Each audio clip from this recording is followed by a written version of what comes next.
Alright, this is a full moon reading for Taurus. This is the September corn moon. So it's a full moon in Aries. Usually Aries are more ambitious, they're more goal oriented, or they're pioneers. They want to be the first to do something.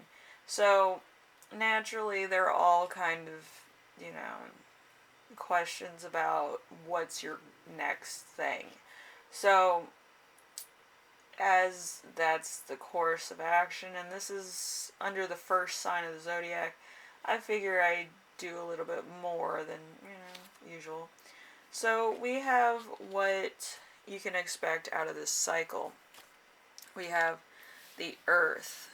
This is some of my new cards. Fantastic. So Earth, this, since you're an Earth sign, it makes sense. But Earth is kind of, it could deal with grounding. Usually you have to take off your shoes and actually walk through soil or something, or grass or a lawn or something, like to get yourself out of the material world for a minute and actually feel the ground underneath you so that your chakras can realign themselves with the earth below you. So you don't have your head in the clouds all the time. But, it's... I think it's better to be in a state of happiness than a state of, wishful thinking. But that's just me. Because, I'm a skeptic. But anyway, so number 1 in our corn questions. I did that last time with Aries. So corn questions number 1 is going to be, what is the goal for this cycle? This cycle is going to be the moon. So the moon in reverse. Moon in reverse.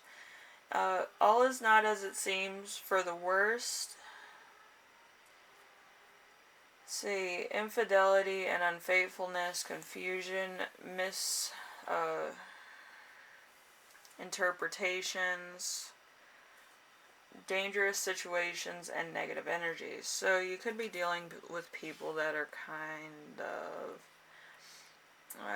going through the motions. They're not 100% honest with you. They're not 100% forthright with information.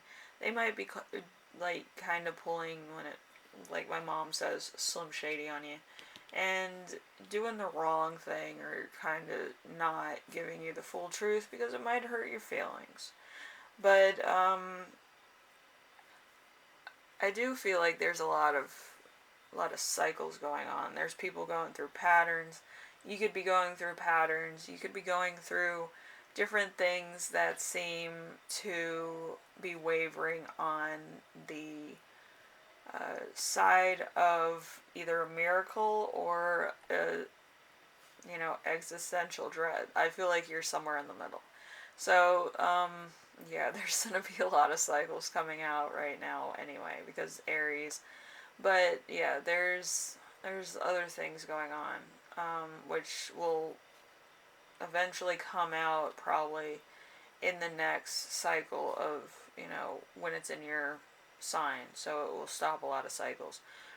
So number 2 is, what must you leave behind in order to continue on the cycle?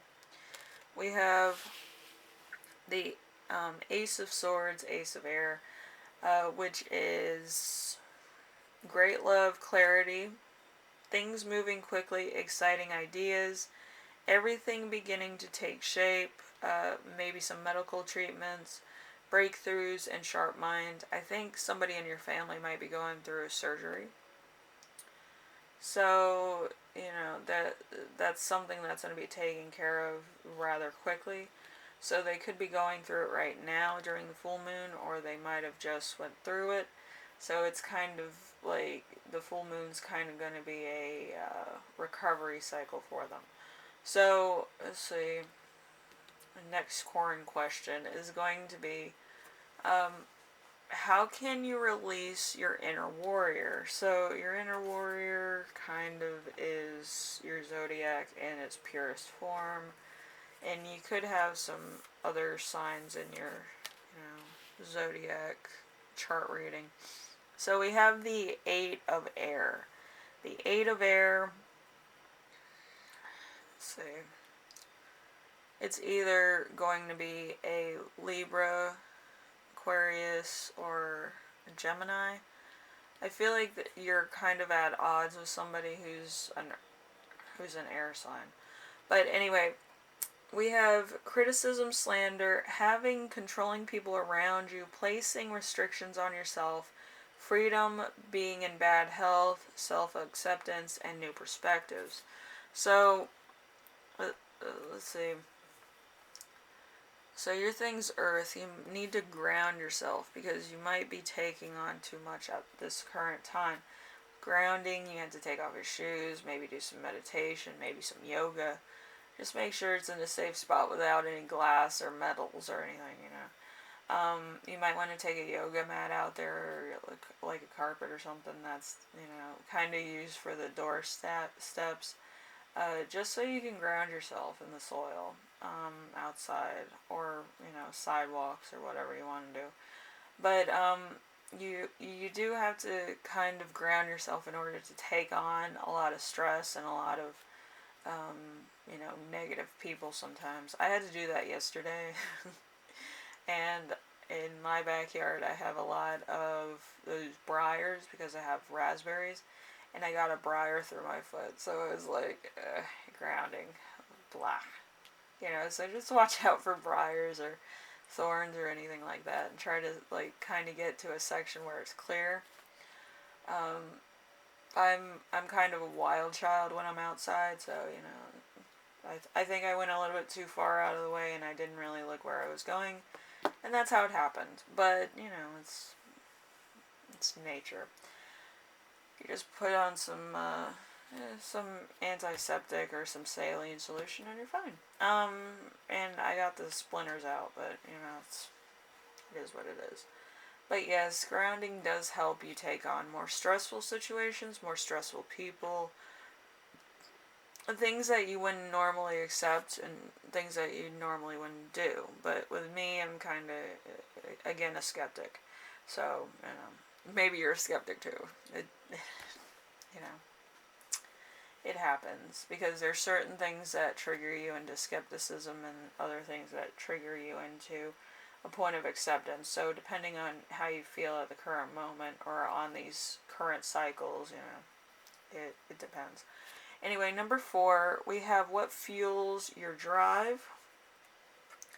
We have the 9 of Air in reverse. The 9 of Air in reverse is major anxiety, hope, despair, sleepless nights, constant stress and worry, female-related problems, maybe health-related problems, maybe other things going on, and reaching out. You might have to reach out to certain people in your family, friends, or health professionals about certain things going on.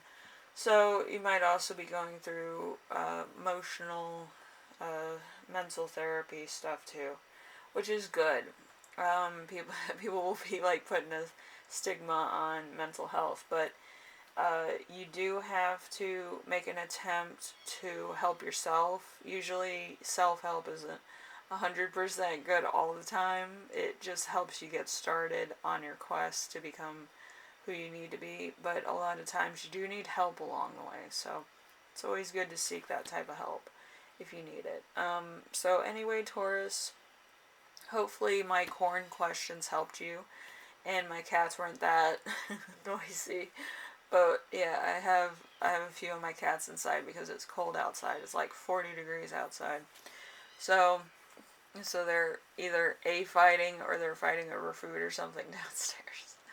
But hopefully they didn't distract you too much. Anyway, I will see you in the next reading. Enjoy the moon while it's out. It's only going to be, you know, the corn moon for so long.